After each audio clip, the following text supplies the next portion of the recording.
Thank you, Danielle.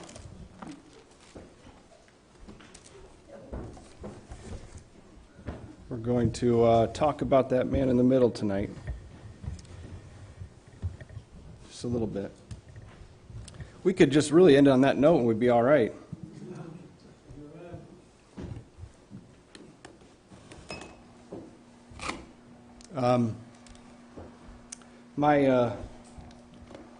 I've been thinking about this for quite some time, this study that we're going to go through. This is going to be an introduction to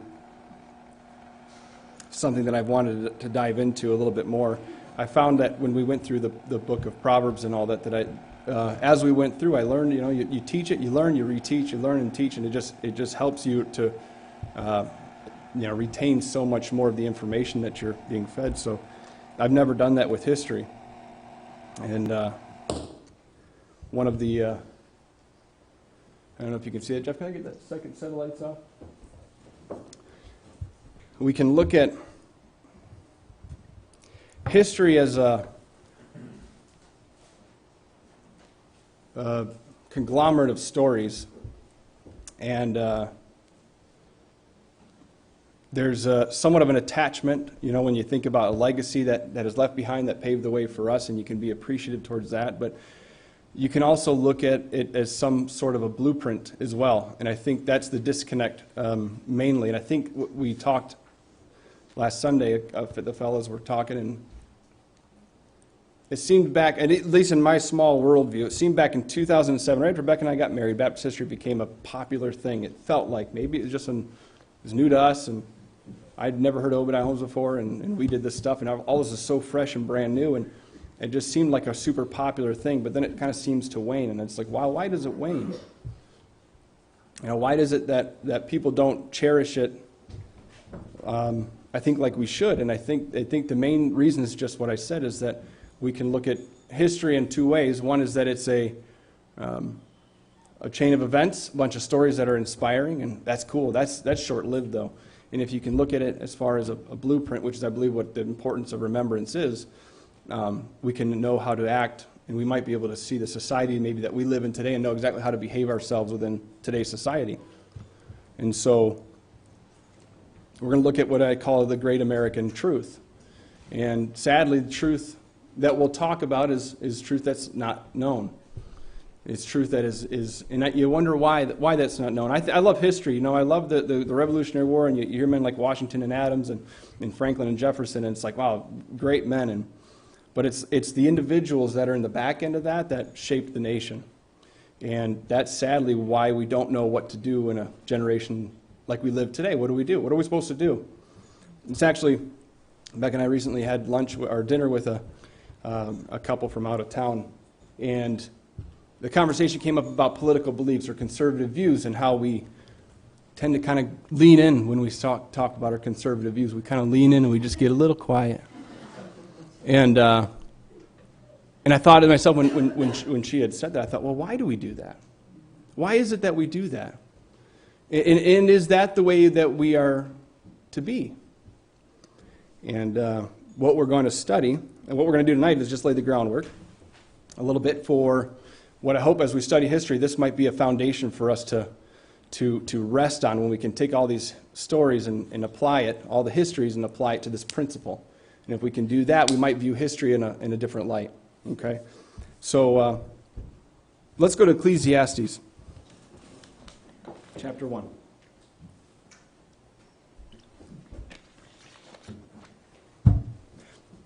I was fine all day until everyone showed up.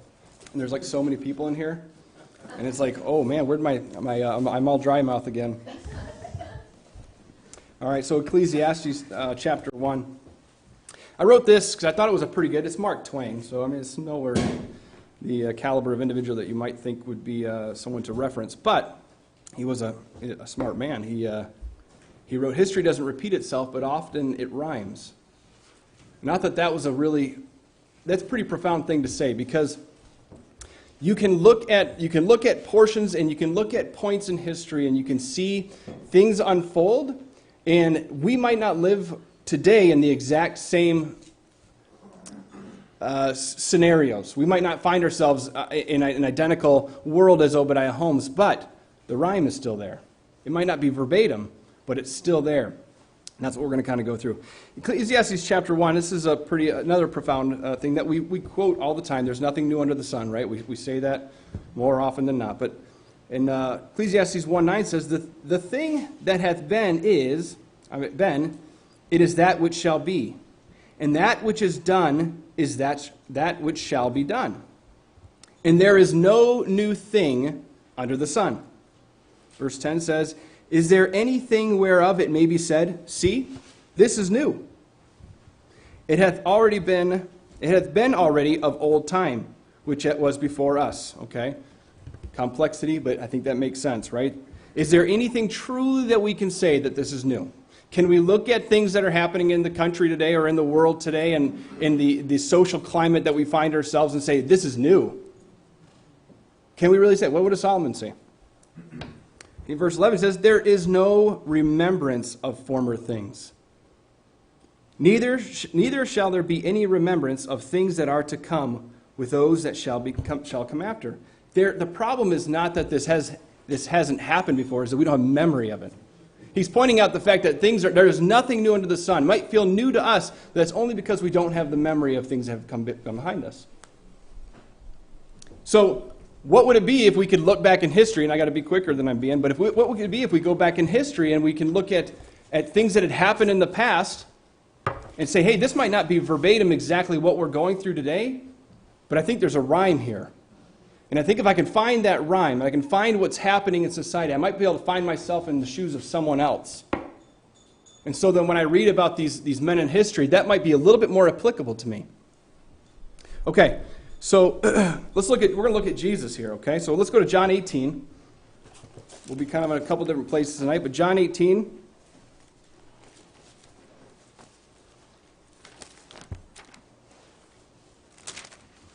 Verse 33. We find Jesus here with Pilate, okay, in the judgment hall, which is interesting, okay. So John 18, verse 33. Then Pilate entered into the judgment hall again. Now, I want to point out one thing it's a beautiful image in how this is written, because then Pilate, a man, entered into the judgment hall again. Who is he judging? He's judging Jesus. And who is mankind to judge Christ? Oh, that's good. Right. And called Jesus and said unto him, art thou king of the Jews? Jesus' response is beautiful and perfect. Jesus answered him, sayest thou this thing of thyself, or did others tell it thee of me? Did you come to this conclusion on your own, or are you repeating what others have told you of me? Is this an actual thought, Pilate, of yours, or is it something that the mob is dictating you to say? Jesus answered, my kingdom is not of this world. I want to make sure I don't skip nothing. I did already. Verse 35 says, Pilate answered, am I a Jew? Thine own nation and the chief priests have delivered thee unto me. What hast thou done?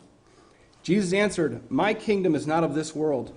If my kingdom were of this world, then would my servants fight, that I should not be delivered to the Jews. But now is my kingdom not from hence. Pilate responds. Pilate therefore said unto him, art thou king then? And Jesus answered, thou sayest that I am a king. To this end was I born, and for this cause came I into the world, that I should bear witness unto the truth. And every one that is of the truth heareth my voice. That's what this morning's message is about, right? Everyone that is of the truth. And you think about that. I love that story of Mary Magdalene. I really do, because she is just a mess. I imagine she's just sobbing because of her missing Savior, and she can't find him, and the panic that is within her. And she is the only one that is left there. She's the only one that's still there at the tomb while everyone is gone. And when Jesus comes, she doesn't recognize him at all. She doesn't recognize, not like she doesn't visually recognize him, she doesn't understand his voice until he says Mary. And he calls her by her first name, and it's that kinship, that's that voice that is recognized. I've heard that voice call my name before. It's that my sheep hear my voice, I know them, and they love me. Right. Good preaching. So that was a little side note. But Pilate saith unto him, here's the opposite end of that spectrum. Pilate saith unto him, what is truth? Now this is a rhetorical question, okay? Because right away he says, what is truth? And when he had said this, he went out again, okay? So Pilate says, what is truth? In a rhetorical sense, like who can even know truth? And who doesn't even realize that truth is sitting right before him. Can't even recognize truth. But it's sitting there right in front of him. He's like, who knows truth? Who has a corner on the market that is truth? And so what we see here is a pattern, and you'll see this pattern through the study that we're going to be continuing. But you'll see this pattern, and you'll even see it today. Do I have this up here? Stand by. I'm going to try to... I have notes in here, and there they are. There they are. Okay. What you're going to see is the same pattern today. You have a mob-ruled authority trying to judge truth.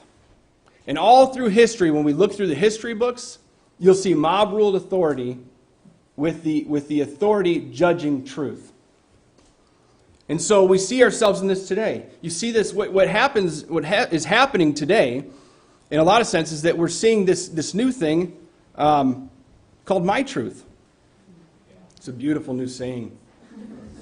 Okay? Pay attention to this. My truth, what is it? Pretentious substitute for non-negotiable personal opinion. It's taking the moral high ground so that you can't negotiate with me and I don't have to listen to what you say. That's what my truth means. There's no such thing as my truth. Okay? There's no such thing as my truth. But oh, and I was going to say too, is that in the early part of the country, when we look at history, this is the exact same thing. Whenever you have a grouping or an individual, and what we're seeing is a growing population today that claims to have the moral high ground on truth, claim that I can shut you out, I can turn you off, I can shut you, I can cancel you, I don't want to listen to you, I have my truth. I have to obey my truth. Same thing that happened in early America.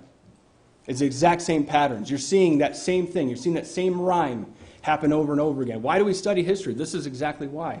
Maybe we'll know how to behave ourselves today. And so, my truth is an oxymoron. And we're going to see, here's why. Let's turn to John 3. My truth is an absolute oxymoron.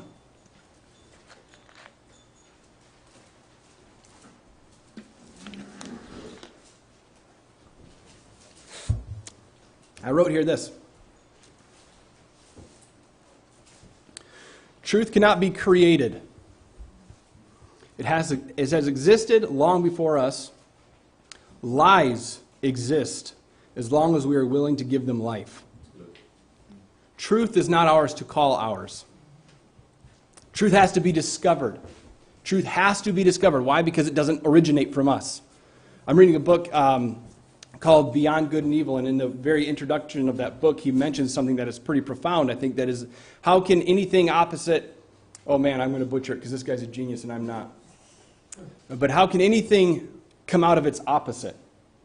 That's generally what he's saying. How can anything come out of its opposite? How can man, as corrupt as it is, create good?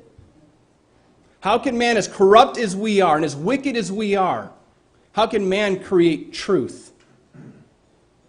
Because if we do this thing, let's play this game where I have my truth and you have your truth, and let's argue about that for a little bit. We'll never get anywhere. We go in circles because there has to be an outlying source of truth for us to abide by. Truth exists outside of us. It exists outside of us. So John chapter 3 and verse 19, I should probably turn there here too.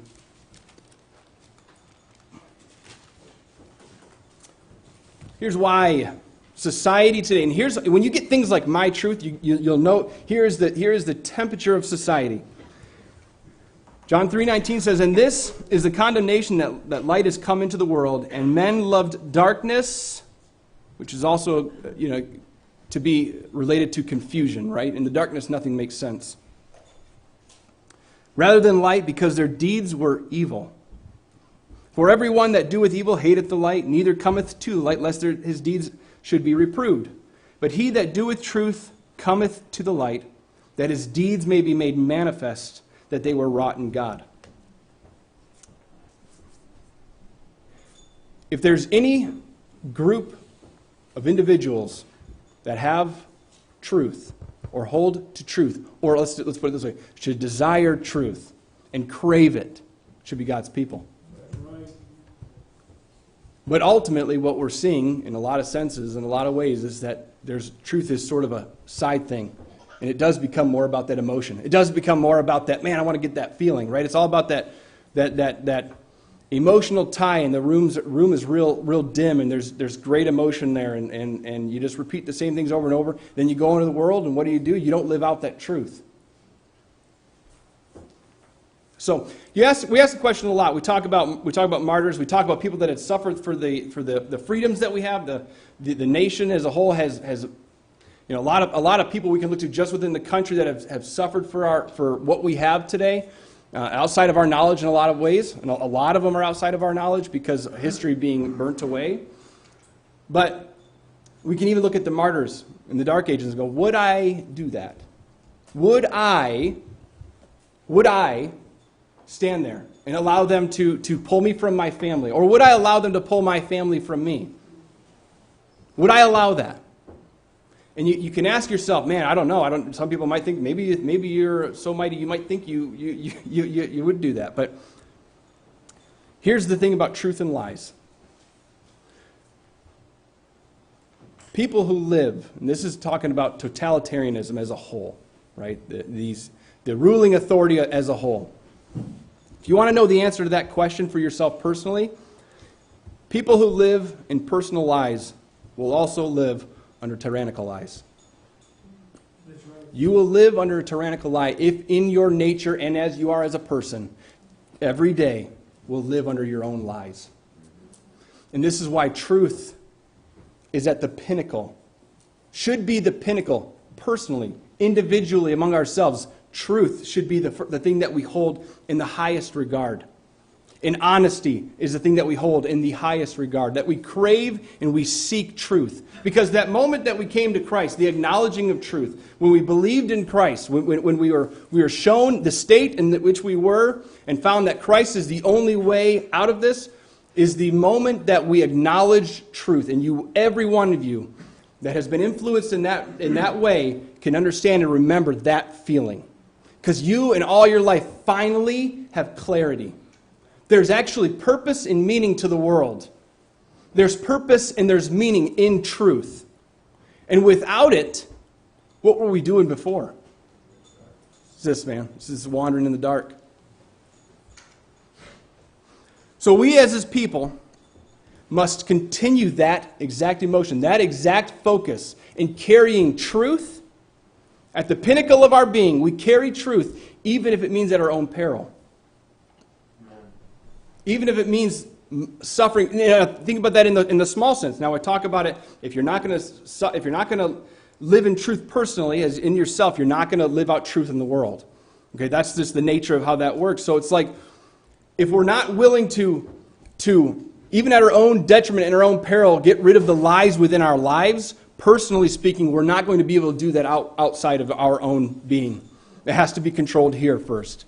This has to be completely in check and living only in truth. Because if we don't uphold truth, who will? Let's turn to Mark 5.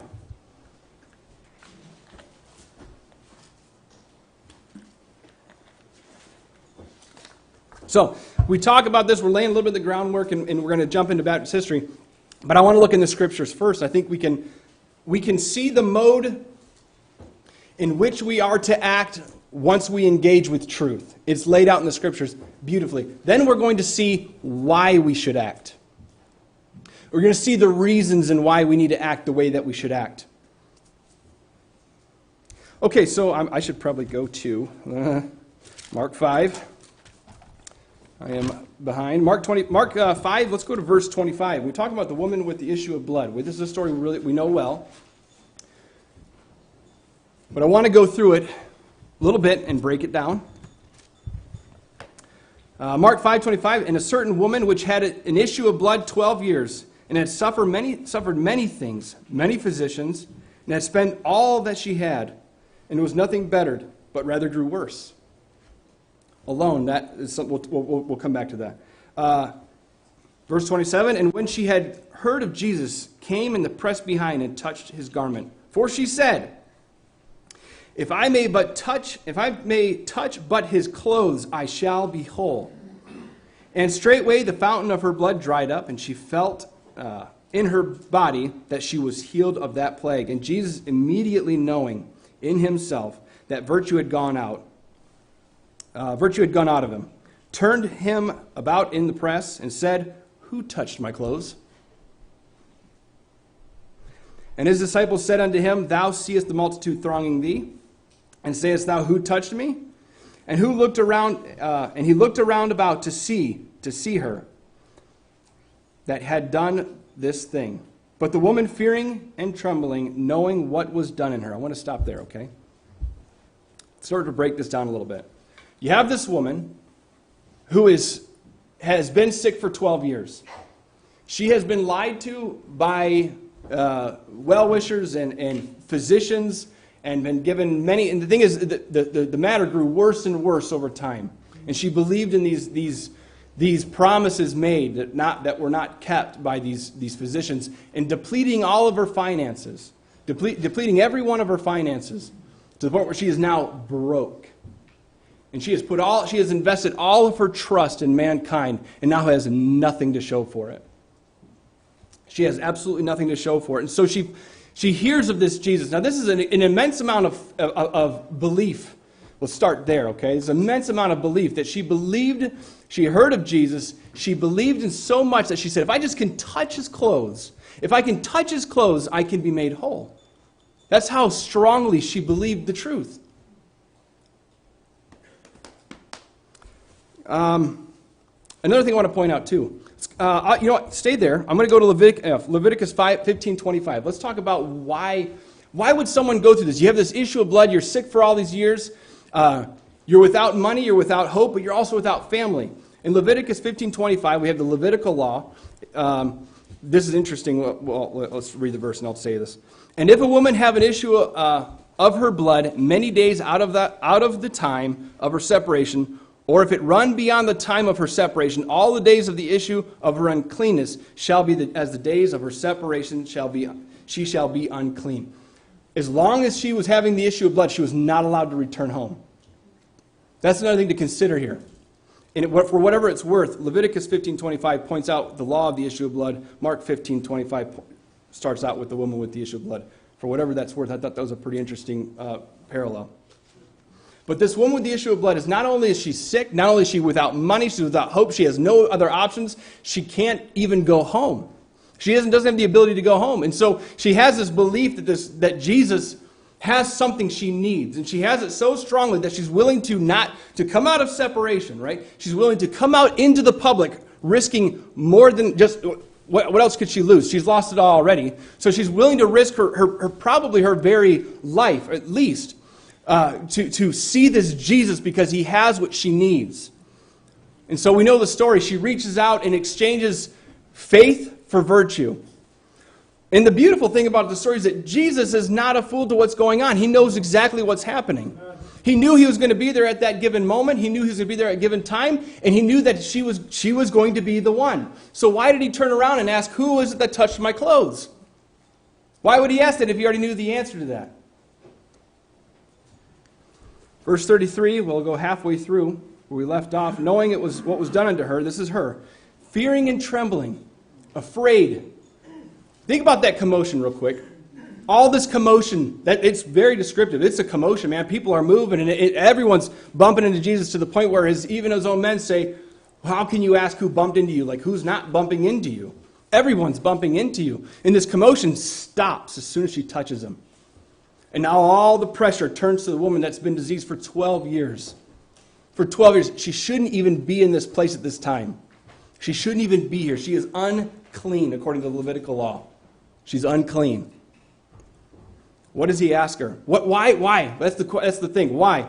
So, what did she do? She came and fell down before him and told him all the truth. Fearing and trembling, knowing that All the people surrounded her. The momentum of everything stopped. Everyone staring at her. She was afraid, but yet she stepped forward and spoke 100% of the truth. Because why? She just hadn't acted with it. She just had an engagement with truth. She believed it with every fiber of her being so much, and then she saw it happen. It unfolded before her eyes. She had the boldness. What Christ is doing here is he's calling her out to speak, verbally speak, in society, in public. Well, under Levitical law, that a lot could happen to you under this pretense that you are unclean and out. You are the minuscule in society. Like, what are you doing here? She feared and she trembled, but yet she spoke truth. Amen. At her own, even at her own peril, what could have been. She had no idea the outcome.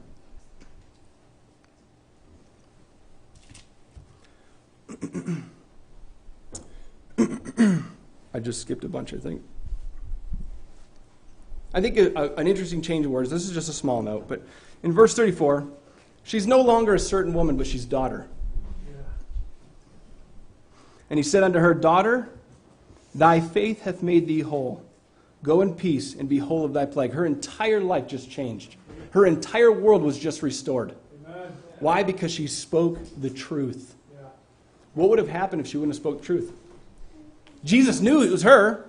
He looked around. He didn't look around like, who was it? He looked around to see her. He wanted to see what she was going to do. Now that she had the truth, now that she had been healed and she'd been made whole, he wants her to step forward now and speak truth. And now she is his daughter. He calls her daughter. There's one thing that I've noted just by studying some of this right here is just the personableness of Jesus. That's right. How loving he was. And we're going to see a little bit more of that, and then we'll wrap it up. I think we'll wrap up. I thought we were going to go over it, but we're not. So we're going to see some of that personality of Jesus, and he understands. God, Lord created the family. He understands what it is to love. He understands what it is, and he knows exactly. You ever been through one of these tumultuous times, and someone that you look up to comes up to you and gives you exactly what you need when you needed it? That was Jesus, man. That's right. That was Jesus through and through.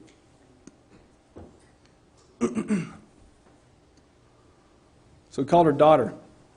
Why is this so important? Because of the following. We're going to meet Jairus. We're going to back up. And this is the importance of living in truth and denouncing 100% of lies in every aspect of our lives. Because we're going to back up to verse 21. And when Jesus had passed over again by the ship unto the other side, much people gathered unto him. And he was nigh unto the sea, and behold, there cometh one of the rulers of the synagogue, Jairus by name. And when he saw him, he fell at his feet, and besought him greatly, saying, I'll tell you right now, I bawled like a baby when I read this. Having a father, having little girls, and I think I can put myself in this man's shoes to an extent. Not fully, but I think to some extent I can't imagine what he's going through. I mean, the fact that Jesus and the bustle of all this stuff focus zeroed in on Jairus in his woes, in his broken heart. Okay, so in verse 22, Jairus by name. And when he saw him, he fell at his feet and besought him greatly, saying, My little daughter lieth at the point of death. I pray thee, come and lay thy hands on her, that she may be healed, and she shall live. This is a desperate man in a desperate hour. And Jesus went with him, and much people followed him and thronged him. Now here we go. Where are we at now? We have this woman with the issue of blood popping in. And she shows up. And we see that we just went through the story of her. Now let's fast forward. When that is done, right, he says to her daughter, you're whole of your plague in verse 34. And then verse 35, we're back to the story of Jairus. While he yet spake, there came from the ruler of the synagogue's house certain which said, Thy daughter is dead. Why troublest thou the master? Any further. And 36 says, As soon as Jesus heard the word that was spoken, he saith unto the ruler of the synagogue, Be not afraid, only believe. Amen. That's quite a powerful statement. Amen. And let me tell you something. If you can't see that the woman's effect on what was about to happen, Jesus used that in the state of Jairus and all that he was going through. He used her scenario. She spoke up. A miracle happened. I'm sure Jairus was just like, oh, this guy is here, right? I get this Jesus is here, and I got to see if something can happen. He can save my daughter. He was in absolute panic mode. And then he sees this whole thing. And by the way, he's a ruler of the synagogue, and she's unclean. Think about that dynamic for a hot second when she's standing there real nervous. She's stopping him from going to his house to save his own daughter.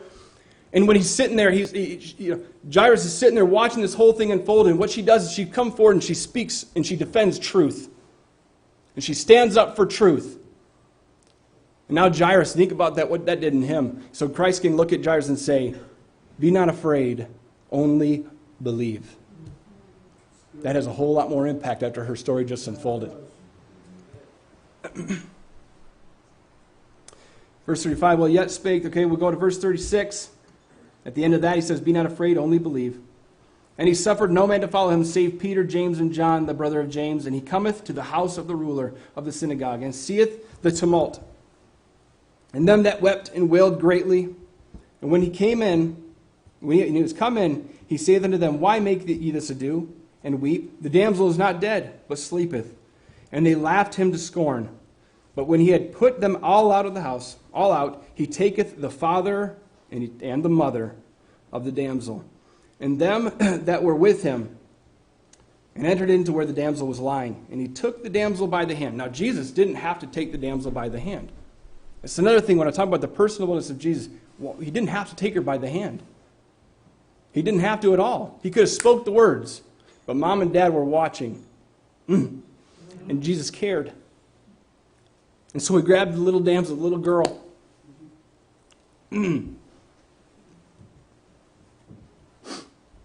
I'm going all over my notes. I'm skipping it. Took the damsel by the hand and said unto her, Talitha cumi. Talitha cumi. In Talitha cumi, the word Talitha, talking about the personableness of Jesus, that word Talitha comes from a root word, little lamb. It says little lamb, and kumi means rise. So mom and dad are watching. He says, little lamb, rise. And she wakes up. And straightway, verse 42, the damsel arose and walked, for she was of age of 12 years, and they were astonished with a great astonishment.